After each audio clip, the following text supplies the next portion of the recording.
Hey, what's happening? Good morning, everybody. You guys have tuned into Rules for Rebels, and today is Monday, April 24th, 2023. I really apologize. I missed you guys last week. I know I had mentioned that we were going to be going to a 3 times per week schedule, a Monday, Wednesday, and Friday schedule as opposed to the 5-day schedule. Just with the spring and summer around the corner, I'm going to be busy. I'm going to be doing a lot of traveling. And also, it was just kind of getting to be a little bit too much to have to put out 5 videos per week, doing the research, shooting the video, even though I don't edit, putting it through the whole podcast screencast system thing. It's just starting to take too much time. So we went to a three-day a week schedule, and I fell off of that last week. I was actually out in Vegas all last week, was out there for a conference and was also seeing some clients. I had planned on putting some videos out. I was actually making a video Monday morning at like 3 a.m. on my way to the airport. I was planning on getting that one out Monday. I thought I'd have some time on Tuesday to make a video in my hotel room, and I was supposed to be home Thursday night, but I kind of got involved in this whole Southwest Airlines fiasco. I don't know if you guys had heard earlier this week or towards the end of last week, Southwest had a problem with some type of internal firewall, something with their software.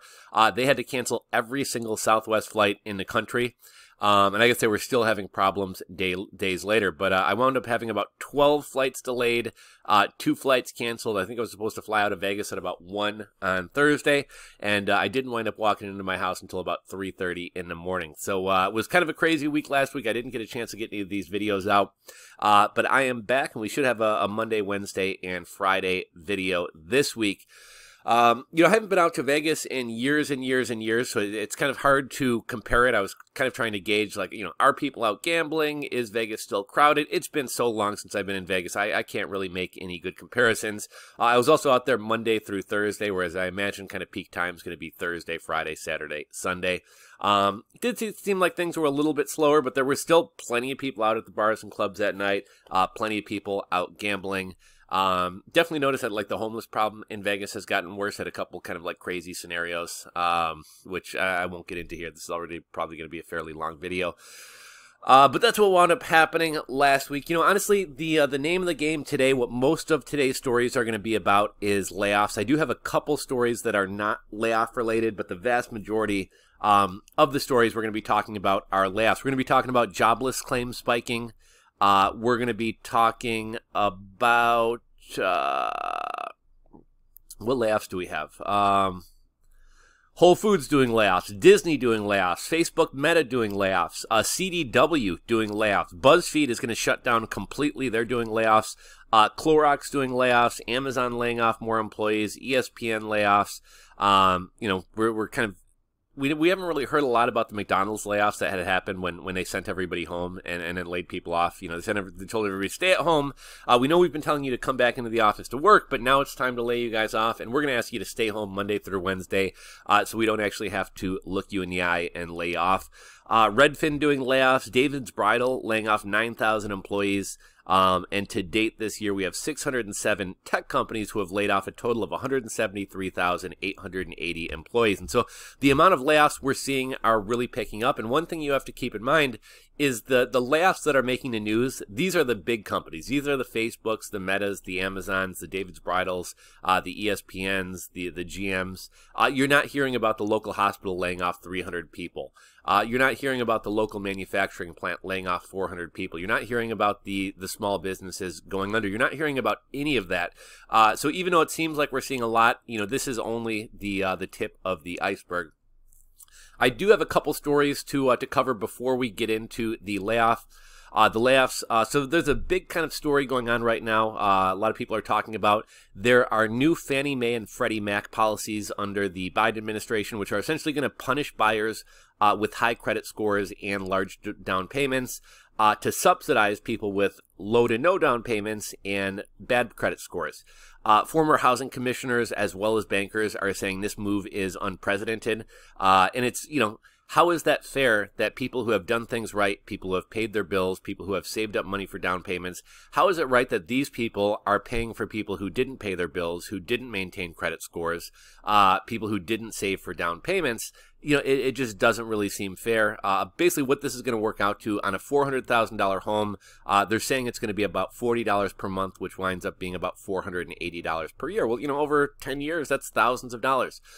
You know, home buyers with good credit and who save for down payments are going to be paying thousands of dollars over the course, probably over 10 grand, are going to be paying tens of thousands of dollars over the course of their loan to subsidize people who probably really shouldn't be buying homes in the first place. We've also recently learned that the Biden Inflation Reduction Act, which doesn't actually reduce inflation, it actually spends more money and creates more inflation.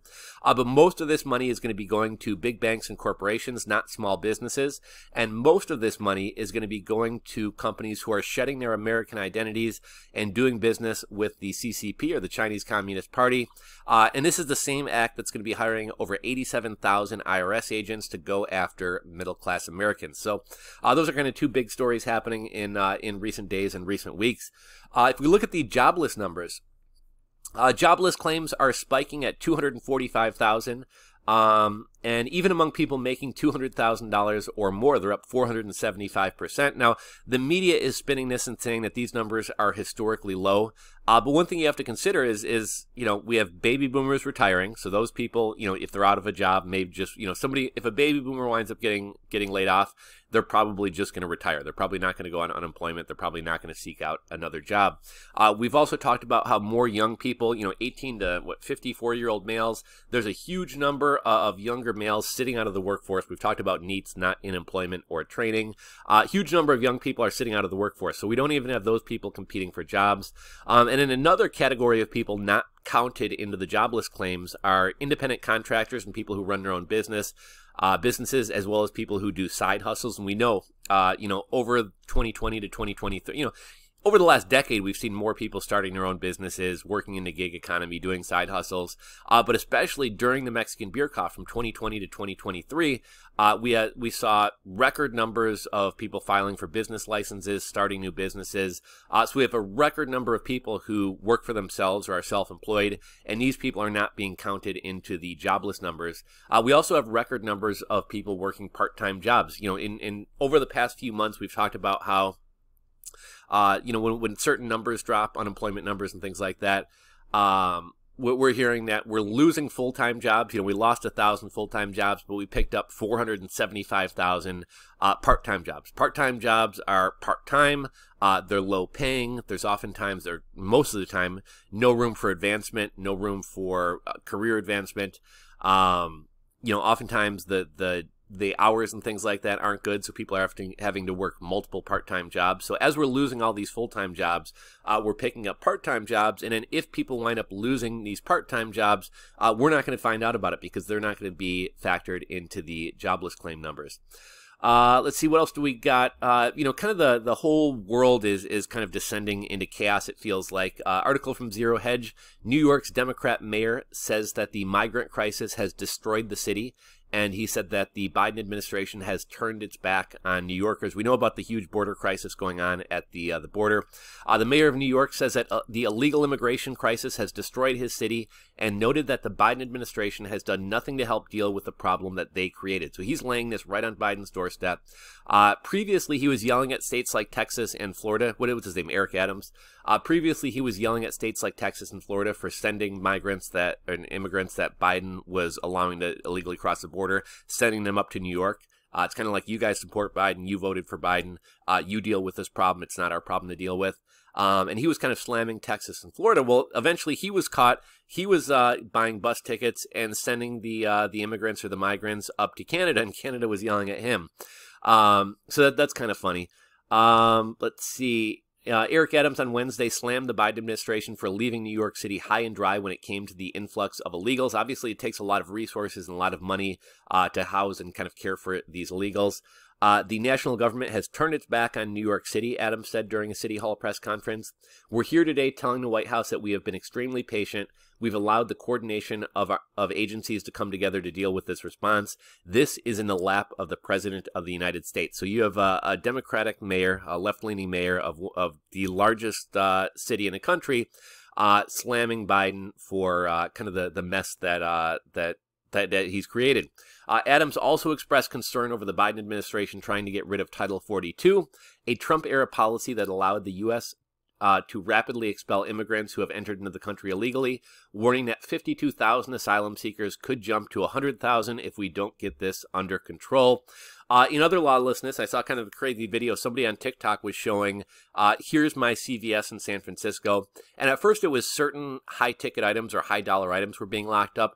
Literally, the entire CVS store was locked up. Every single aisle, it basically looked like, you walk into like a freezer section of the grocery store and it's all like glass. That's what every single aisle looked like, but things are also locked up. So imagine going on a shopping trip and every single item you have to buy, you have to get somebody to unlock a case for you. We go to Walmart, we want to buy an expensive pair of headphones, we got to get the guy from the electronics section to unlock the glass display for us. Imagine if every thing of chapstick, razors, toothpaste, everything you needed to buy, you had to go pester an employee to unlock for you. Not only does that make your shopping trip 10 times longer, not only is it a huge hassle, but think about how many more employees CVS has to have people constantly unlocking cabinets for people. And it's obviously going to increase the cost of groceries as well. We had talked about the other week how Walmart was closing half of its stores in Chicago. And those stores have been unprofitable for the past 17 years that they've been open. And then people wonder why we have food deserts when people run in and vandalize and steal and damage these stores. And then businesses don't want to open in these neighborhoods. Well, last week we had in Chicago, we had thousands of teens who had coordinated on social media, running through Chicago, breaking things, attacking people, jumping on people's cars. And Chicago's new mayor, I forget his name, but Lightfoot's out. Chicago's new mayor called this a mass protest, when really it was just teens creating havoc. We also have an article from Zero Hedge about Baltimore. The entire downtown is effectively dead. Baltimore City responds further into turmoil. A plunge in foot traffic downtown and in malls following carjacking, shootings, and mobs of teens causing chaos. The mall by the waterfront, which used to be vibrant with restaurants and shops and lots of things going on, every single business has moved out, and the entire downtown is effectively dead. A couple more stories before we move into the layoff stories. The FBI is blocking the release of the Nashville Trans Shooters Manifesto. Previous manifestos by conservative or far right shooters have been released. This one isn't being released. That's kind of weird. We've also recently learned that that 9/11 hijackers were recruited by the CIA, and when the FBI tried to bust them, the CIA made the FBI shut down. And in regards to this Trans Shooters Manifesto, the FBI is saying that it's a danger to the public if this winds up being released. There was another shooting that younger kid, kind of young 20s kid, who found out he was going to be laid off from his bank job, wound up going into the bank and shooting everybody. That story is really weird. Apparently it's come out that basically he wanted to go out, buy a gun. Apparently he was mentally ill, so he wanted to make a point that it's crazy that mentally ill people can buy guns. So he basically went and bought a gun just to kind of make, just to kind of support the gun control movement, right? He wanted to go kind of cause chaos and I guess kind of give some ammunition, pardon the pun, or for lack of a better word, that we should clamp down on allowing people to purchase guns because he went out and bought a gun and murdered a bunch of people.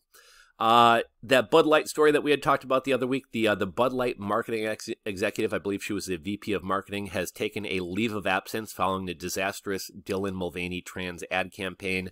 We talked about how stupid that is, that, Bud Light's target audience is definitely not the trans community. Bud Light is a very blue collar brand, a very kind of masculine brand. I think there's a lot of ways you could have done fun ad campaigns that wouldn't have, divided people or alienated your customers. Some of the biggest beer drinkers out there are lesbians.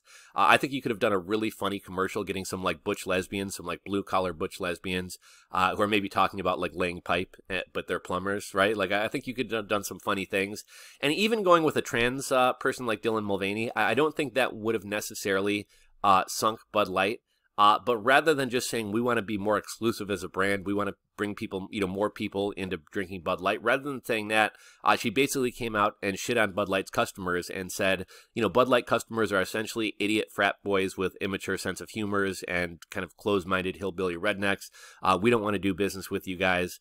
We're appealing to the trans community to buy our beer, and the trans community is what, 0.25% of the country, and you're going to throw out, all of the people who historically drank Bud Light for this tiny sliver of people who you want to drink your beer now. We got another Zero Hedge article. Buy now, pay later mania sends Americans deeper into the black hole of debt. 70% of Americans are financially stressed after 24 months of real negative wages. Inflation worsens, and for most people, their pay either doesn't increase or at least isn't keeping up with the inflation. And buy now, pay later credit is a lot easier to get. You could basically get instant approvals, whereas with a credit card, it's going to take you probably a week or a couple weeks to get that card in the mail. And also, other credit agencies aren't looking at buy now, pay later. So people who have maxed out all of their forms of credit can typically still get buy now, pay later loans. So they're very easy to get. We know Gen Zers really love buy now, pay later. And we also know that buy now, pay later is unregulated, and it's causing a lot of people to get into debt over their head. I think there's also kind of a buy now, pay later bubble that's eventually going to pop. But we are seeing more and more people who aren't just using buy now, pay later to buy a new dress or purse or pair of shoes or a video game system. But a lot of people are now using buy now, pay later to shop at places like Target, who recently rolled it out, to buy groceries or to buy Domino's pizzas. So buy now, pay later is no longer just a way to splurge on luxuries. It's something that a lot of people are having to use just to get by. Another interesting story, a little bit off topic, but confidence in childhood vaccines has plunged 44%. Who would think that when you shove narratives down people's throat and push ineffective and harmful things at people, and then gaslight them for not wanting them, is it a big surprise that then people wind up starting to shun other medical advances, even ones that are kind of time-tested, like the childhood vaccines that we've been giving for decades and decades and decades? Now we're going to be getting into layoffs. So WION News reports that thousands are set to lose their jobs as Big Four announces job cuts one after another. Deloitte, the second biggest of the Big Four consultants, is going to be doing layoffs. They're going to be laying off 1,200 U.S. employees. And this comes just days after Ernst & Young laid off 3,000, citing overcapacity. And one trend that we're kind of seeing initially, it was like, yeah, layoffs are happening, but it's all the mortgage industry, it's all the real estate industry, it's all tech who overhired from 2017 on. But no, now these layoffs are coming to Clorox, they're coming to grocery stores, they're coming to industries outside of tech, outside of mortgages, outside of real estate. Lyft is laying off 1,200 workers. Uber has actually been doing pretty well in recent months and even recent years. But Lyft has been struggling. Lyft stock is down 69% on the year. And this round of layoffs at Lyft could affect 30% of the staff. Whole Foods is laying off hundreds of corporate employees, part of a plan of reorganizing the company. And Amazon, who owns Whole Foods, is going to be shifting from 9 operating regions to 6 operating regions for Whole Foods. Disney begins laying off thousands this week. The company is cutting 15% of its staff in its entertainment division. Part of Disney's plan to cut $5.5 billion in spending, and ESPN, which is owned by Disney, is also going to be doing layoffs as well. Facebook/Meta is laying off more employees. I think they're up to about 27,000 employees laid off, may even be more than that. And then we got a Vox article. Tech companies are finally firing tech workers. Initial layoffs were recruiting, HR, diversity and inclusion departments. Now it's actually tech employees. Now it's actually programmers and coders who are being laid off. And it looks like that old learn to code meme is no longer holds true. CDW, the company who kind of helps big businesses with their tech needs and also sells them printers and computers and things like that. CDW is conducting layoffs. Employees involved with the Digital Velocity and Microsoft Azure divisions are going to be let go. CDW is going to be letting go of 450 to 750 people. Many of these people who've been with the company for over a decade. And CDW saw their first year-over-year revenue decline since going public in 2013. It's pretty bad if year over year, ever since 2013, ever since going public, they've shown year over year revenue increases, and this is the first year that they're seeing a decline. BuzzFeed is going to be shutting down entirely. Not a big loss there. BuzzFeed was known for stealing people's content. More recently, they've started having AI write really terrible articles. BuzzFeed was also known for getting people to basically write content for free.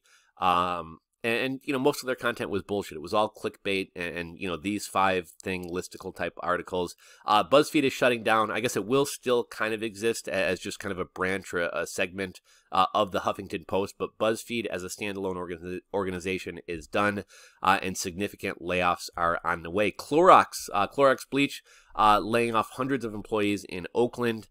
Amazon, who's already laid off about 30,000 people, is going to be doing more layoffs in its advertising division. The name of the company is slipping my mind. I saw this one last week and I meant to talk about it in a video. Can't remember the company. It is a well-known company. But there was another company who followed McDonald's lead. If you guys remember a couple weeks back, McDonald's told employees, stay home Monday through Wednesday. We're going to be conducting layoffs. They wanted to lay people off over email or Zoom or a chat. They didn't want to have to lay people off face-to-face. Well, there was another well-known company who kind of followed suit and told employees, stay off while we can stay home. Will we conduct layoffs? It's kind of funny that that company, they're telling people, come back into the office, communication is better, we want you in person, it's better working in person. Oh, no. But when it comes time to lay people off, we want you guys to stay home so we can save ourselves some uncomfortable situations. If you guys remember the name of the second company who did that, let me know. Redfin is conducting another round of layoffs following an announcement from Redfin recently that the housing market was turning around. Redfin did a round of layoffs, I believe, last June. They had another round of layoffs more recently. I think it's about 20,000, 25,000 employees laid off thus far. But Redfin is going to be laying off more employees as well. This one surprised me. David's Bridal is laying off 9,000 employees. You know, it's not surprising when a company like Facebook or Amazon lays off 10,000 employees, 9,000 employees, because, you know, they went on a hiring spree. Like they went from having like 30,000 employees in, say, 2017 to having like 90,000 employees in 2023. So it's easy to see how those companies laid people off. But David Bridal, man, I'm surprised that David Bridal even has that many employees to where they can lay off 9,000 employees. You know, this isn't a tech company. I'm not really sure what this signals. Does this signal that less people are having weddings because of societal changes and people are waiting till older ages to get married or deciding not to get married at all? Or does this have something to do with the economy? People just don't have the money to have $20,000 and $30,000 weddings, and maybe they're having a little backyard ceremony instead. Maybe they're deciding just to go to City Hall and not buy a wedding dress. Not really sure what that signals, but either way, I think that's kind of troubling. And then we oftentimes cover these kind of tech layoff reports from layoffs.fyi. To date, 607 tech companies have laid off 173,880 employees. Insider recently laid off 10% of employees. Lenovo recently laid off 10% after a downturn in PC sales. Open Door laid off 90. Noon, which I believe is a fitness and diet app or site, they've recently laid off 10% of the company. And there's about a dozen other layoffs as well. That, you know, just kind of smaller companies or smaller layoff. You know, I wasn't going to mention them, but let's, we can kind of tear through these real quick. So I'm just going to kind of look like in the past week since I haven't made a video in the last week or so. What do we got here? We got, Lyft laid off 1,200, 30% of the company. Benchling laid off 74, 9% of the company. BuzzFeed laid off 180, 15% of the company, with likely more to come. K-O-O, laid off 78 workers, 30% of the company. Gloat laid off 35, 12% of the company. Insider laid off 10% of the company. Lenovo laid off 10% of the company. F5 laid off 623 employees. They're out of Seattle. That's 9% of the company. WalkMe out of San Francisco laid off 112 employees. That's 10% of the company. Open Door laid off 560 employees. That's 22% of the company. Culture App out of Melbourne, Australia laid off 9% of the company. Collab laid off 100% of the company. Noon laid off 10% of the company. 10 Square Games laid off 120, 25% of the company. Insect out of Paris laid off 17, 25% of the company. FamPay layoffs, Camu layoffs, Quadream laid off 100% of the company. Drip Capital laid off 75, 20% of the company. Community Gaming laid off 17, 70% of the company. Calibrate laid off 18% of the company. SNCC laid off 128. They're out of Boston. Astronomer out of Cincinnati laid off 100. That's 40% of the company. BluePad laid off 100%. HeyGo laid off 100%. LaserPay laid off 100%. Mediafly layoffs. Medtronic laid off 59. Milk Run laid off 100% of the company. That's 400 people. Redfin laid off 201 employees. That's 4% of the company. Permutive laid off 40% of the company. Examu laid off 25% of the company. Axiom out of Little Rock, Arkansas laid off 20% of the company. Eler Motors out of New Delhi, India laid off 10% of the company. Simple laid off 25% of the company. I could keep going and going and going. We're starting to notice that a lot of these companies are laying off 92% of employees, 100% of employees. With the VC money drying up, with cheap loans going away and money getting expensive, we had talked about this potentially being, what was the word they used? An extinction level event for smaller tech companies who haven't already been funded. And it looks like we're seeing that happen in real time.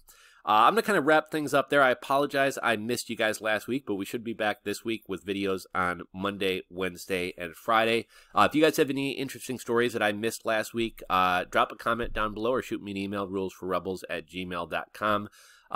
Would love to hear your guys' thoughts, comments, and opinions about anything and everything we've discussed in today's video, so drop those down below as well. If you're not subscribed to the channel, make sure you hit that subscribe button down below. Make sure you ring the bell, and if you enjoyed the video, do me a favor, hit that thumbs up button. It helps the video get out to more people. That's all I got for you guys today. I will catch you on the next video. Peace, guys. I am out.